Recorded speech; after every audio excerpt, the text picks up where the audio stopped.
కనీసం జీవాలుగా మేము ఉన్నాం. కేసీఆర్ గారు మమ్మల్ని తెలంగాణ జనాభాలో కలిపిండు.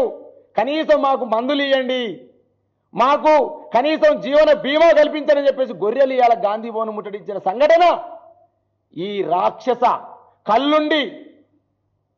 కళ్ళుండి నోరుండి మాట్లాడలేని కబోదుల్లాగా వస్తున్న ఈ కాంగ్రెస్ ప్రభుత్వం ఏదైతే ఉందో ఆ కాంగ్రెస్ ప్రభుత్వానికి నాయకత్వం ఇస్తున్న కాంగ్రెస్ పార్టీ గాంధీ భవన్ ముందు గాంధీలాగా ఎవరించారు.